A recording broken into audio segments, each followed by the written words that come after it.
Yun mga bossing, magandang hapon. Yan. Nandito tayo ngayon sa ating munting loop, no? Papakain tayo ngayon ng ating mga ringneck dab. So yan mga boss. Gabi na. Yan, medyo madilim na mga boss kung mapapansin nyo. Madilim na kaya nakahapon na sila lahat. Ayan na sila sa taas ng mga bossing. Matutulog na. Yan. Ito lang, kaya papakainin na muna natin sila mga bossing. Kawawa naman at siyempre marami din tayong inaasikaso kaya hindi natin sila napapakain agad-agad. So yun mga boss. Wait lang. So yan.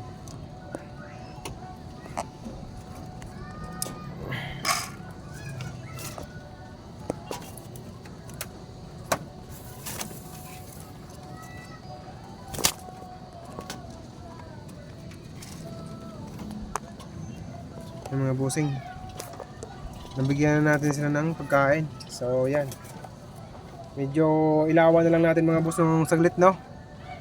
Kasi nga madilim na. So hindi yan sila makakain na maayos kapag madilim. So yan, bali dito nga pala boss, mayroon na tayong barako, no? So binigay sa atin yan ni best friend natin. So, homeowners ng Gym 9. So, yan. Maraming salamat sa nagbigay sa atin ng barako na yan. So, yan pala yung barako niya, no? Yung nasa loob ng pakainan. Yung kulay gray yun. Umangat yung ulo. Yan na masyadong, parang sobrang gray na talaga. Sobrang brown na. Yan. Sobrang gray na sa dulo yung malaki. Pinakadulo. Bale yan ang barako na binigay sa atin, no? Bale, itong tatlo, itong dalawang natin, brown. Hindi ko pa alam kung kailan magpapares to kasi di pa sila nagkakasundo mga busing. So yung puti natin, hindi ko alam kung barako yan. So nagkakaroon na ng guhit sa leg mga busing, kung napapansin nyo. Bumabakat na yung guhit sa leg niya, pero hindi siya itim yung guhit niya. So ano siya, may kulay brown yung guhit ng leg niya. Hindi siya itim, hindi siya kagaya ng mga kasama niya na ayan, no, kulay itim yung guhit. Bali yung nanay niyan mga boss, ikulay din, kulay ayun nasa dulo na yun, no, kulay brown ng nanay, pati tatay kulay brown. So bali naglabas ng ganyan, purong puti, no. Ngayon yung kapatid nitong puti, dalawang gray ulit, tapos din naglabas ulit sila ng puti ngayon na inakay. So baka ganoon talaga sila, naglalabas talaga sila ng puti. Baka may lahin puti yun, magulang niya o kaya yung nanay niya o kaya yung tatay. So kaya naglalabas sila ng purong puti. So sa akin mga busing, kung sakali makapag-breed tayo nito at maglabas ng puti, so ibabalik natin sa tatay, no. Mag-i-inbreed tayo. Halimbawa, kung babae kung lalaki itong puti natin, tapos maglabas siya ng inakay na puti na babae, so i-inbreed natin yun sa tatay. Babalik natin sa tatay, no. Papares natin sa tatay.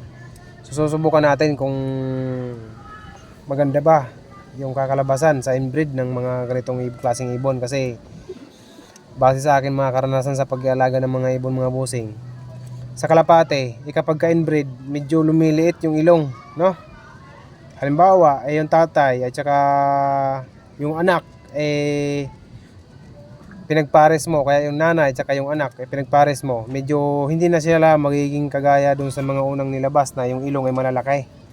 So medyo lumiliit yung ilong nila. Pero sabi nga ng iba, ayun ay solid na bloodline yung mga bossing. Purong bloodline yun so walang halo mga bossing, no, pagka nag-inbreed ka.